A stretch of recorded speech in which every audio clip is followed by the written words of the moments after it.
the man, the myth, the legend. So many interesting stories we're going to go over. But the fact is, this is Don't Buy My Course, a podcast where real people talk about their businesses. We are all united by cars. We all come, from car backgrounds and whatnot. The cars united us, and we became friends like that. So, of course, I wanted to dive in. And when I was thinking for a first episode of the podcast, I had to be somebody who's energetic, whose flow is very similar to mine, and somebody I definitely look up to. Thank you. Appreciate that. The things that you do, especially for kids and for the homeless and for the streets, and it's very, very impressive. So without further ado, let's go. Wayne, who is Wayne? Who is Wayne? Man, I have many faces. I'm a philanthropist. I put that first over everything. I'm a serial entrepreneur. I think I'm a nice guy to be around. I'm a genuine person, and most of all, I'm a car lover. There we go. Right? There we go. Of course you are, and that's how it all started. So how did it start for you? How did PCNY start? How did PCNY start? That's a good question. How did PCNY actually start? It started before it started. How about that? Okay, so it started before it started. So we got to take it back a little bit. Yeah, we got to take it back a little bit. So I had an office job. I was working for my friend's dad, and I was tracing unclaimed bank accounts.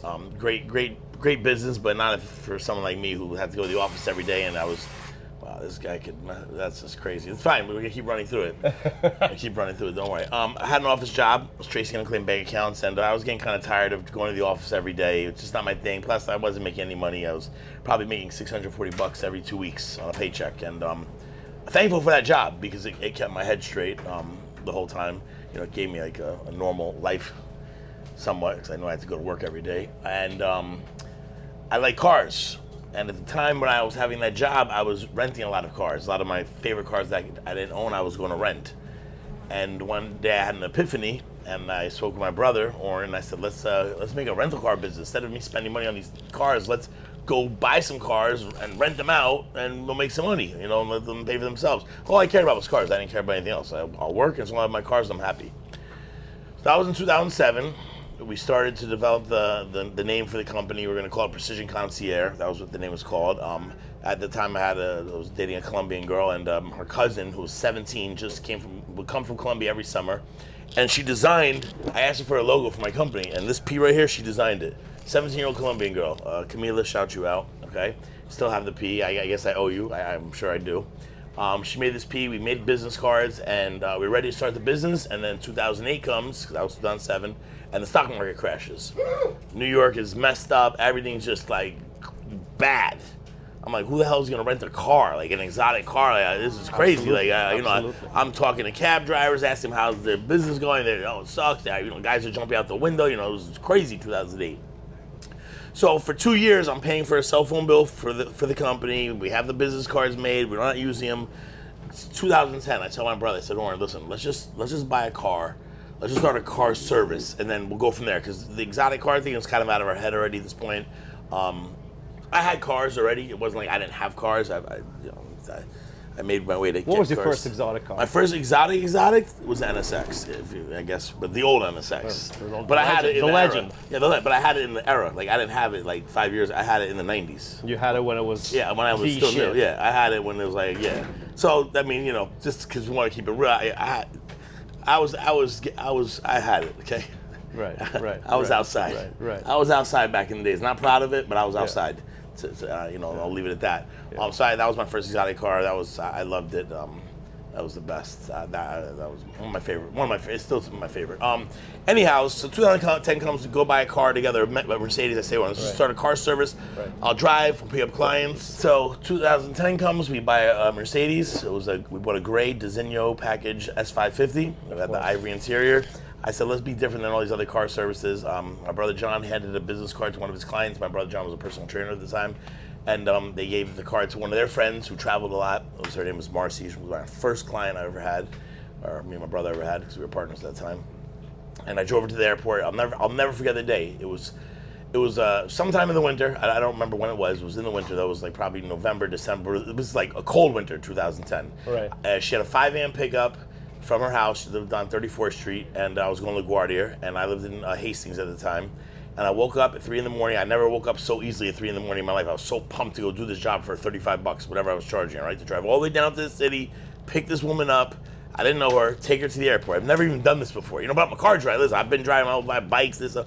I was never so nervous driving someone. You know, she came out, I opened the door, boom, took her to the airport. And that's how PCNY started. That's the real deal. That first ride right there, first time I drove anyone. And from there, it just started meeting other people, picking up other people. There's a really good story. Unfortunately, I can't tell it because this person is such a big tycoon. I spoke about it on Twitter. Not on Twitter. Confidentiality is the key. Confidentiality is. I got a client, and it's the craziest way. I'll tell the story, and I'll tell you how I grew. So 2010, have the one Mercedes, starting to build. Get one call once here, once here, once there. Sometimes we'll get two calls at the same time. So what we would do, my brother, I would do the Benz and we'd go rent an Escalade or something from Hertz or whatever it was, so we could do two calls at the same time. And then finally, after a while, we had no other drivers at the time. Finally, after a while, we're like, let's buy another car. We can't keep renting an Escalade for $400 or $500. It just makes no sense. We just buy one. So we bought another Escalade. That was 5 months into it. We're doing decent. You know, this is right before Uber came, by the way. So there's no Uber involved. Thankfully, I mean, Uber, you know, it is what it is. So it was right before Uber really dropped. And April comes. So now I started in 2010 in September. This is April 2011. I tell my brother, we got to buy something cool. We need to find a way to attract different clientele. Like the Escalade's cool, the Benz is cool, but I want to get one of those, like, this is before Sprinters were even around. Like there were Sprinters, but it wasn't really popular. It was the Jet Escalades, the ones where they convert them, they raise the roof, everything like that. Crazy. I said, I want to build one of those. Like I want the Hamptons. I'm thinking this is going to change the game. With a huge TV, everything nice, like a little private jet. I'm thinking if we get that, we're going to win. Like I don't know nothing. I'm just shooting at the hip. Kind of freestyling. Yeah, freestyling. So a friend of mine sends me a eBay. He's like, look, there's one for sale. I'm like, where's that at? And I'm going to use everything but the person's name, just because, again, I went on TikTok. I went on, and it got back to the kids. The kids were like, you got to take it down. My dad doesn't want it up. I was like, all right, no problem. I'll tell you one thing. This guy inspired the hell out of me. So I see it. It's blue. I'm like, wow, I want to meet whoever this is. This is not a car service car. This is a private car, and it's in Greenwich. So if a person is selling this truck in Greenwich, and private, I want to meet this person. Right. So email the person, hey, how can I see the car? They're like, well, you can meet the driver on 15 West 38th Street, 1 o'clock on Wednesday. I'm like, okay, cool. I'm gonna say the name. Listen, they tell you to take it down. Sorry, I mean, but it's part of the story. You know, hopefully they don't. You know, I have a lot of respect for this man, but you know, the last time they didn't like it. But I'll say the story. He said, meet me on 15 West 38th Street at 1 o'clock. So I come, me and my brother come. My brother had a broken leg at the time. I'm in sweatpants. For people that know me, they know how I dress. I'm sweats and a hoodie all the time. By the way, you don't have to, because the whole point is, where, you know, like, as you know, it's not about throwing the names out. It's about the fact that these people are real people, you know. It's like I'm only doing it to show the wow factor of what's going to happen after I tell the story. Appreciation, right? It's the wow factor of like, that's kind of crazy. For the people that don't know who this person is and serious and what he did for me, you'll understand why. I mean, the name is just like, wow, that's crazy. Right. So I look at the truck, I'm cool, the driver's like, okay, the owner's coming. I'm like, oh, what does he do, the owner? Anyway, he's like, oh, he owns Lord & Taylor's. I'm like, Lord & Taylor's? That's crazy. Here he comes down the street. I won't say his name. They can just Google. Lord & Taylor's is a shopping department store that's been around forever. It's huge, and this is in 2011. Remember, so this is 15 years ago. Huge department store. It's one of the originals, I think. You know, one of the big time ones. Kind of like the Harrods in London. Exactly. So the owner comes up to me and my brother. He's like, "Oh, so what do you think?"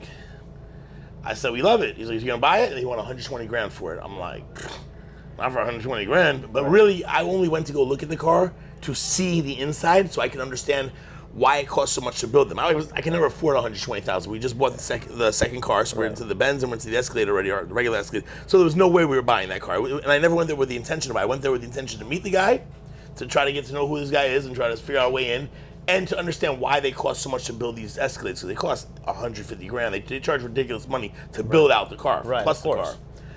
The actual cost of it is exactly 70, right, 60. correct. And then they want 150. Well, his build sheet was actually 180 plus the car, which is ridiculous, right? Think about 2 seats plus the car. Yeah, I have the build sheet. It was from Empire Coach Builders. I think from Brooklyn. I've heard of them. Yeah, Brooklyn. They've been around forever. So he says, "Oh, so what's the problem?" I said, "It's just unfortunately it's out of our price range. You know, I appreciate it." He's like, "Well, what can you do? Can you do like 100?" I'm like, and in my head, I'm like, "I'm not paying 100 for this car. Like, I know it was a '07. We're in 11. It had 50,000 miles on it. I'm just not about doing that."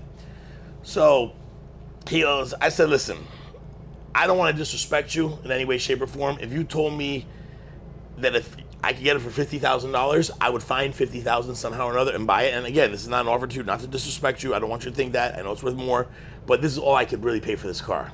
So my brother says, "How about we give you 50 and 30,000 in car service? You know, we'll give you free car service." You know, he's like, "Okay, deal. Come to my office tomorrow," a different office, they had a real estate office also, "and sign papers, we'll give you the truck. Go there, sign papers." And you Google this guy, you'll see who he is. It's crazy. I mean, he owns every department store in the world now, pretty much, almost, of the big ones. Go to his office. The story's not over. So go to the office, signs the paper, truck over to me now. I don't know this guy from home. I gave him 50 grand. Now I owe him 30,000 in car service. After 3 months, they never called me. So I called his assistant. I said, "Hey, you know, we bought the car from you guys. I want to pay this debt off. I don't want to owe anybody." Are you going to use ours? I don't feel comfortable. I want to just pay this off. Plus, you know, I was also I bought that truck also as like a buy-in to the company of like, how do I get into it with you guys? You know, obviously I'm just starting off. We wanted to get in. I don't want just a truck. So she goes, "Okay, we'll start using it." I was living in Hastings. They lived up in Greenwich.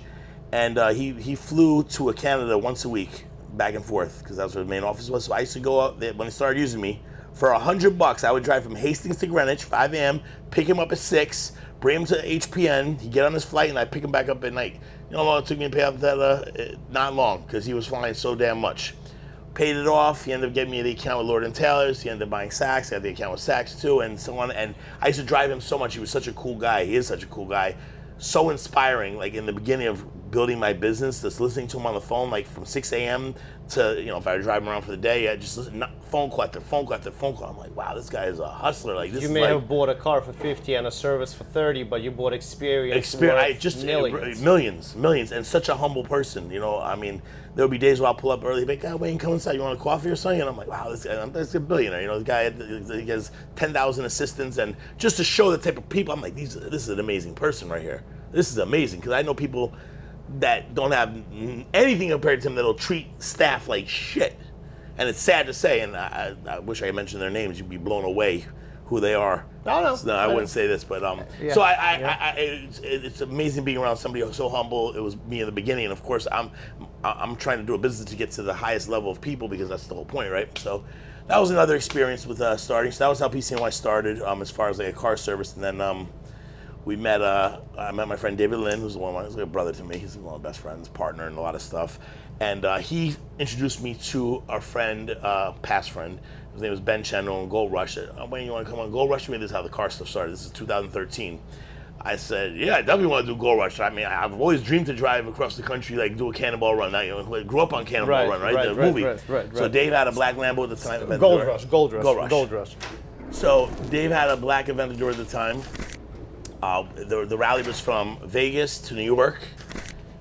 We did the rally. It was sick. It was insane driving across country. This is 2013, I think. So or 12. We're in the sick Aventador. It's 2012 or 13. I forgot what year it was. And it was an amazing experience. Met some good friends on the rally that are still friends today. And then we did it again the next year. And then after that, they're like, "Wayne, you should start your own rallies." Right. And I got into doing the rallies. But I know there's like a lot of stories we have to double back on now. Well, yeah, for sure. Rush. No. Yeah. Well, I know from the last one we have to double back. Nobody's going to see the first one, so. Right, so we're going to double back. So I told some crazy stories about rallies that if you've never been on a rally, don't think it's just all glitz and glamour. They won't show you the bad stuff. Of course they won't, because you don't want to just see it. Especially when you're an organizer. Right. Especially when you're an organizer. But I've seen some crazy stuff. I've been involved in some crazy stuff. So on Gold Rush, this was wild. This was an experience. This is 2012. We're somewhere in the middle of Arizona. I'll never forget this. This is 2000, maybe 2013. Just imagine the cars. And tell me if I'm wrong, because if I'm wrong, maybe I'm wrong. When did 918 came out? Because there's two of them with us. What year? 2015.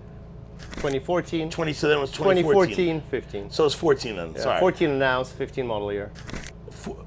Well, this guy had it first. This guy had it first. He had. I'm sure there are early models. Yeah, these guys had it first. We was with two 918s. So it was two 918s. Must have been early models. Bugatti, a lot of them Ben his Bugatti. Gordon in the LFA, the Veyron Super Sport. Gordon in his LFA. I was with my boy Frank in his Z06, which was brand new at the time. And like 3 or 4 others. Jeff was in his Lambo. We pulled into this gas station. We've been ripping crazy through Arizona. I don't remember what area we're in. And the cop comes in. Comes up to everybody. You guys are driving crazy. If anybody goes over 86 miles an hour, you're going to jail. That's it. Jail. I'm like, okay, cool. We all go to eat. We go to this little diner. Between the gas stop, the cop, and the diner, I'd say about an hour and a half to 2 hours passes by. Get back in the cars. I get back in the vet. Gordon gets back in the LFA. Everybody takes off. We're in the front. I'm like, damn, we're already doing 110, 120, 140, 150. And I look at Frank. I'm like, you hear what that cop said? I'm like, whatever. Frank's like, whatever. Gordon's in front of us. I'm like, fuck it. I turn the camera on. All right, we lit. We back going. Fuck it. Whatever they said. We're coming over the crest of this hill. Because everybody thinks it's always that you got one last warning. Yeah. We're coming over the crest of this hill. Gordon and Frank back to back doing 160. All of a sudden, the cop right there, same cop, gun out, radar gun. I'm like, oh man. Frank slams on the brakes. Everybody slam. Pulls out, pulls us both over. Frank's like, think we're getting arrested? I'm like, I don't know. Man, the guy told you if you go over 86, he's arresting you. We were just doing 160, but the guy in the cop cars, he's in the back so long, he don't know, nobody knows what's happening. Finally comes to Frank, I get your license, being cool about stuff. I'm like, oh, this guy's being pretty cool. Like, I would thought he would have got out and like wanted to murder us. Like, I'm like, that's 160 right in front of him. I know he's seeing everything. So he gets the license, get Gordon's license. I'm just sitting there. All of a sudden, now you see the cop tell Gordon to get out of the car, the LFA. Frank's like, oh, he's taking him out the car. I'm like, I mean, I'm not really surprised. Like, he just told you guys don't go over 86. We're doubling it, an hour later. And then he goes, oh man. Then the cop grabs Frank out of the car. I'm like, oh man. Arrest them both. There for a good hour and change. Wow. All the gold rushes are passing us. They try to tow the LFA. A tow truck comes. These guys are already in jail. I'm by myself now at this point. And obviously the guys, the participants, they don't give a fuck. No, they flew right past us. Yeah, they're gone. They're past us. Yeah. They try to tow the LFA. They can't get up on the flatbed. Whatever, they leave us. Now I'm stuck in the middle of the desert. We're like, if anybody ever drives through like the middle of nowhere, we were in the middle of nowhere somewhere in Arizona. It wasn't like we were in Scottsdale, Phoenix. We were somewhere in the middle of nowhere. I forgot the town's name, but it was such the middle of the nowhere. The police station, the waterworks station, the garbage office, all of this in one little office space. Okay, in one little shack. Okay, that type of middle of nowhere. So I'm sitting there on the side of the road, like, I can't believe I'm here by myself with both these cars. Like, what am I gonna do? Like, how did nobody stop for me? Like, help me? Like, this is serious. I don't even think there was any like group chats at that point. I don't even remember. I just know that I was pissed, and the luggage truck happens to be passing by a U-Haul.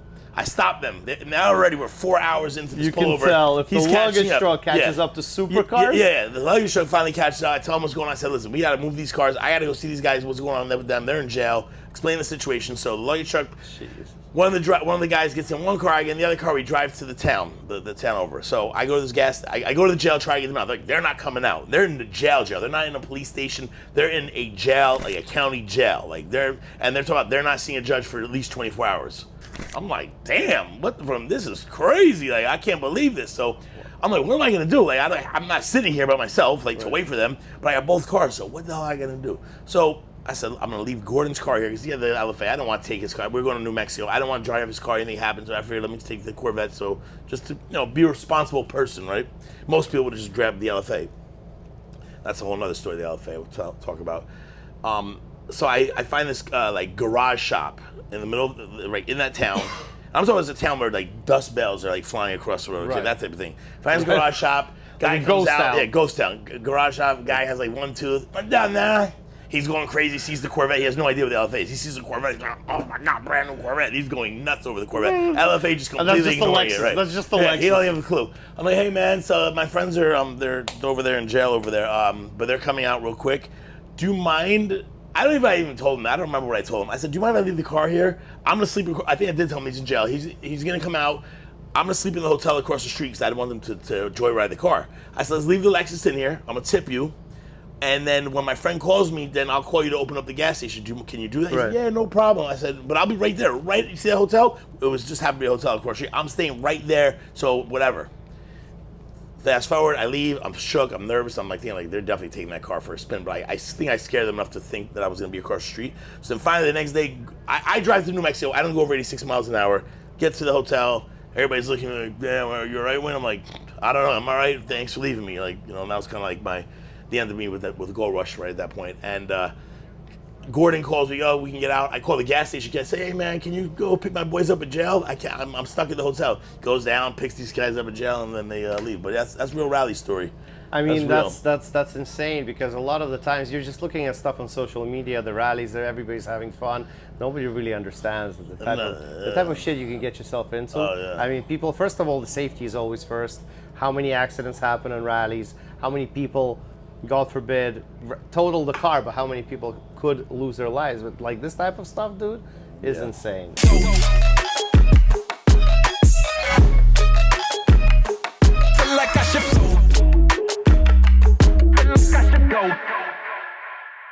Tell me about the craziest requests, and I know, look, you're the type of guy that connects people, does rallies, organizes stuff, helps Phillip Plein open up a bunch of stores and restaurants all over the world. The Phillip Plein story, I want people to know that about the... Which one? There's so many of Phillip Plein. The ghost.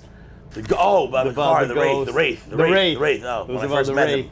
So this is how I met him, actually, through that. He's a wild boy. Phillip Plein, that's my brother. He is probably the craziest entrepreneur in the best way, of course, the best way in the world.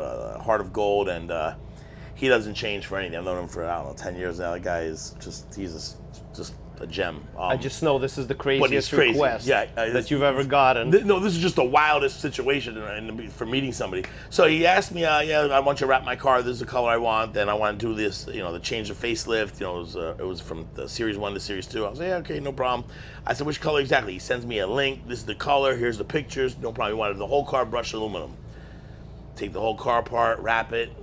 I don't know him at this time. I'm dealing with his assistant. I send it back to the assistant. I said, okay, the car's done. She goes, he doesn't like it. Take it off. Change it. I'm like, he doesn't like it. He just told me he wanted it. And I'm glad we're updating this, because I have a story from this week. It's even crazier. Oh, nice. It's even crazier than that one.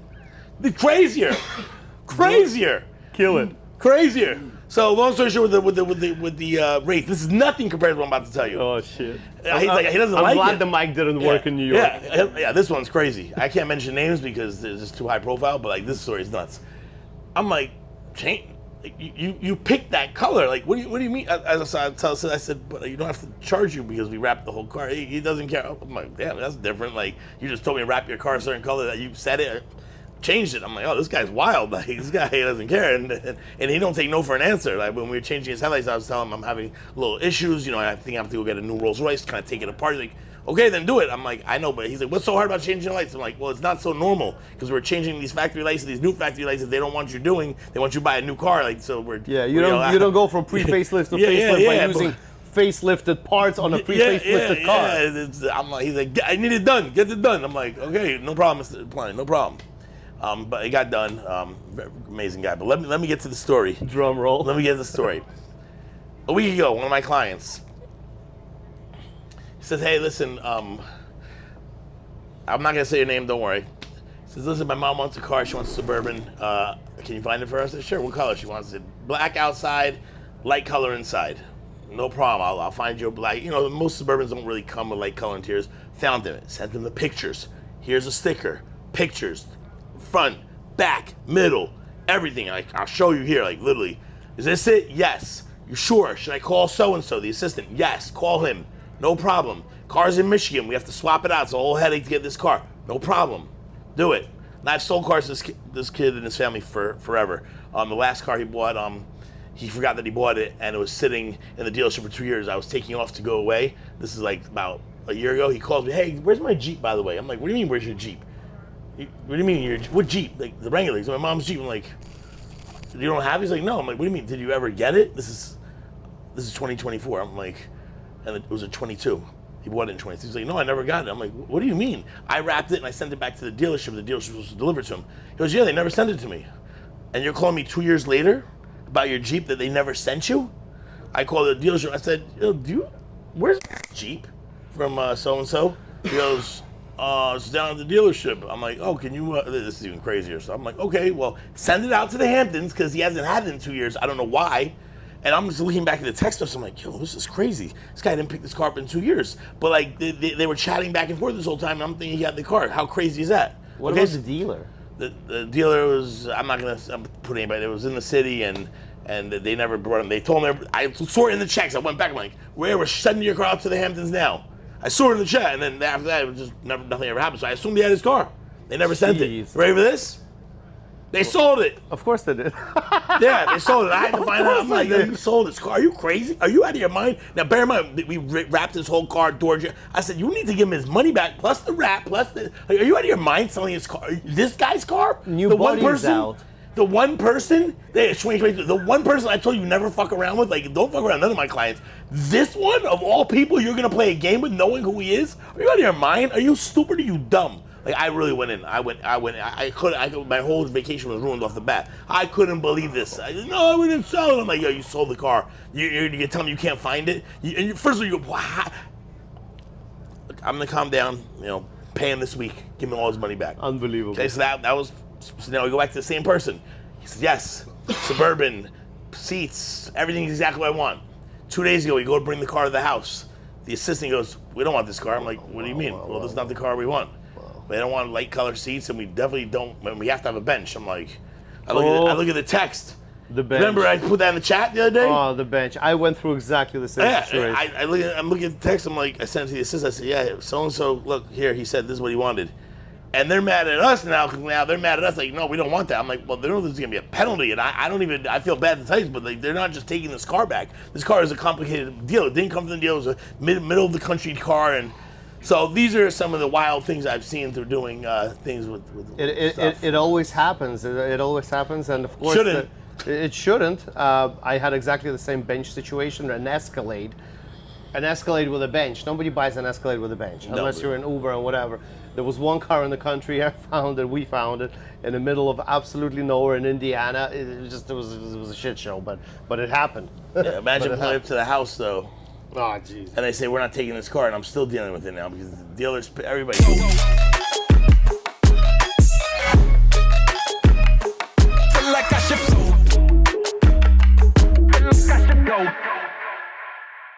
We heard some interesting stories. I want to dive into something. How did we end up on this boat? What's the reason behind it? I mean, originally, me and Izzy, we have the Rally to Race going on, and we're doing some promo video for the Rally to Races. We're hosting it at this amazing marina that he's built in the last 2 months. He's doing amazing work doing it. He's scaring the hell out of me and my partner, Rob, but you're doing it, baby. You're doing it. I'm dapping you up. It's a dap. Okay, it's a dap. So that's why we're here. We want to shoot some content. He just got the Lambo car, the jet car that matches his boat, so we took it out there to race them, get the content, because we're a rally, so we did that. And then our friend Toby met us. He has the Brabus boat, so we have some sick content from today. Hopefully you'll show it on the thing. I mean, that was fun. We were racing him. This boat was shooting rooster tails and blowing gasoline like he's never blown before. And listen, I'm Jewish, so I can say this. He's Jewish. He's one of the cheapest Jews I know. No, yeah, you are. You were crying. No, but you were crying. But you were crying when the gas was burning. As the gas was burning, it was tears coming down his eyes. But mind you, guys, he loves the whole point is he loves it. I'm kidding. He loves it. This is the last rally to race that's happening in Miami. In Miami. They say that every fucking year. No, this year. I thought last year was the last year until Rob popped it up one day. I'm like, so we finished. So this is really the last one. So what boat is this? It's a Pershing 90. It's a fast boat. And it's the fastest boat. We topped out at 49.9 knots. That is 1.1, so it's like 55 miles per hour with a 90-foot yacht. So this Rooster tail crazy. The fastest 90-foot yacht. Do you sell a course? Hell no. I don't sell nothing. I sell a course about not selling courses. Exactly. It's the anti-course. No. So we're here with Izzy, who again, is hosting us on next week. It's gonna be an amazing event. It was we had a blast on the boat today. We got shell-shocked at the last minute. At the end of the boat, they kind of threw us off. We're definitely showcasing luxury and exotics over here. Yes, luxury exotics. This marina is going to be the marina of Miami. I promise you this.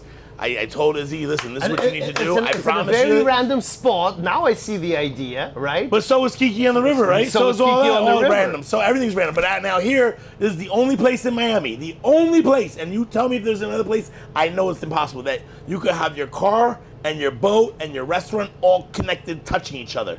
Because there's the restaurant right there, the car could be next to the restaurant, and it could touch the boat. Show me that somewhere, man. I don't know, maybe there is. I don't live down here, so. Well, considering how little space in Miami it is. Right. And I'm not talking one car, we're about to stack about 100 cars in this marina.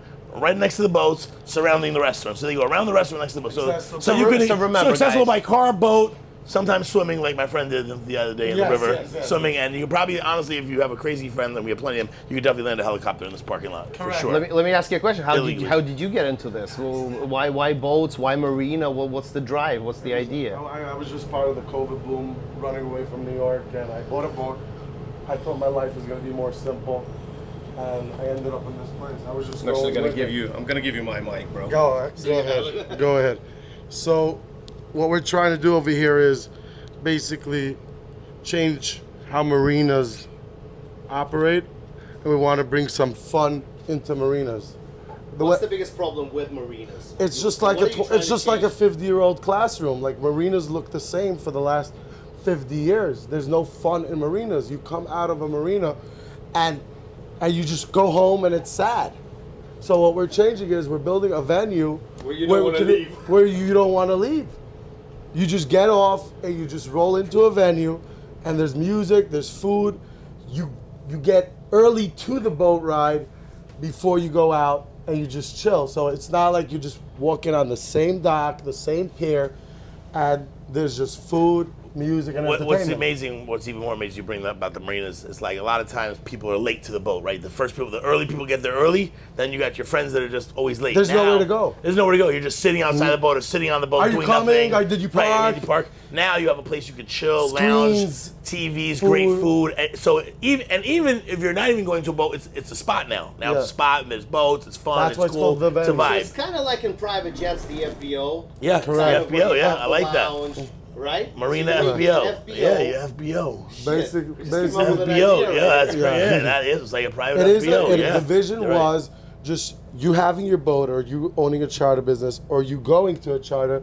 It's not let me come to the boat and go onto the boat and get off the boat and wait for your Uber. No, there's 3 hours of entertainment that you could keep yourself busy before, and 2 hours afterwards. And done the right way, not just a random restaurant next to the marina that Come, people go. This is done the right way. And the main thing is that we're creating a spot where regulars could come and hang out, and you don't have to know a guy to pull up and book a spot at the dock. Let me ask you a question. Is this some sort of a membership-based thing, or is it how is that going to work? You have any idea on that? There is going to be a monthly sign up, but it's all going to be through an app. So it's not going to be like all the other places where you have to call a marina or you have to call a restaurant, and then once someone pays more money, you get booked out and you get moved around. It's going to be an app. If there's available spots to pull up, you book it through an app, and we're just bringing in technology and plugging it in the right way that it should be accessible and fun for the people. That's it. That's very smart, because usually you come to a marina, just like you book at a restaurant. You got your car out, you got your grocery, you got your drinks. By the time you take it all the way to the boat, everyone's sweating. Nobody wants to do shit at this point, and you haven't even started. You haven't even sailed. You didn't even go out. This idea and especially a breath of fresh air from Miami as well. So I'm building and then parking is no problem. Plenty of parking here. I have 150 parking spots over That's here. a lot. That's a lot. That's a lot. How much does this boat charter for, and how do people find you? Where I'm obviously going to link up all your Instagram and your website and stuff, but so this boat goes out what can people expect? For $6,500 for 4 hours, around $1,500 to $1,800 an hour. But really, what this boat really has is the full setup with the water toys and the slide, the trampoline, the SVJ, a matching Lamborghini. So it really has, people treat in Miami over here these boats like, okay, let me get a 90-footer, a 70-footer. But the challenge that you have is when you go to a car rental, and you guys are into cars, you go to the front desk, you say, hey, I want a BMW this and a model number. And according to that, the price goes up. But somehow in Miami, it all has to do with the size. So give me an 80-footer, a 70-footer. No one asks how old is the boat, how new is the boat. It's all by the foot. You never go to a car rental and say, hey, is the car 22 feet wide? It's Audi XA model number. So I'm really trying to showcase speed, luxury on this boat. And also the funny part is when people book these boats is you're going on a blind date with a crew. You don't know. The crew doesn't know if you're meeting the devil, or they would work for free that day. It's just a fun group. Or they would not even work for $1,000 per crew member. They're basically locking. figure if you go to a restaurant and the client is bad, yeah, and you're on the boat and the client is giving bad service, they swap out a new waiter or they kick out the guy. Clients are going out, not one, hundreds of people a weekend, if not thousands, are going on blind dates with their clients for 6 hours. It's crazy. Wow. Wow. And if it's a fun group, beautiful. And if it's not a fun group, they're stuck with not fun people for a long time. You know what's crazy also? I know this is something we're going to round up with right now. The rally is in a week. The sticker party is in a week. This guy is in the process of finishing up the Marina. There's bits and bobs and everything here. I got it. It looks like a suicide mission. It's not. It's not. It's not. Izzy would have said, "What the fuck?" I mean, It's happening. By the way, Just watch. Just watch. Everything's gonna fall into place. That's his hype man. that's my brother. That's my brother. That's right. That's right. Don't you worry. But It will look like I really a appreciate Wayne for coming down and seeing the 2-year plan, the 3-year plan, and not just looking at the property and saying, hey, all right, I'm gonna convince Rob to do this because this rally is gonna put us on the map as an actual 100%, venue. yeah. So I really thank you for trusting me. I've known you and I'm gonna deliver. You're 5-6 years, whatever it's You're been. gonna You've been a gentleman the whole time. Everybody's gonna say that we have to do this again. Okay? I was talking good about you. Because I've known you for so many years, and you've been a gentleman the whole time, and not a typical Miami person, and never a problem. Always done business right, which is hard to find, especially in Miami. Like Wayne, when Wayne books my boats, his money is always the last. He's like, I don't care how much money, I don't care. I want to hook up with this guy. Oh, every time I want to hook him up. I don't care. I just want to make sure the crew is good. I want to make sure everything is good. So, guys, if you want to get hooked birds up, with feather flock together. Birds with feather flock together. And of course, next week you're gonna see the full production. You're gonna see how this is gonna end up, guys. I'm really appreciative of you being on my first episode. This is massive for me. Let's go. First episode repeated. First episode. We lost a lot in the first one. Everything happens for a reason. It was Listen. meant to be right here. I just have one message. You want to get in the camera? If you ain't the Regal Marina, you're not in the arena.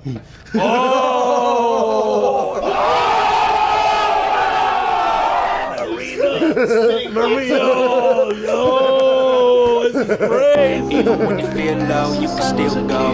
Even when you feel slow, you can still go. Even when there's no hope, you can still go. I never answer to no, man, I still go.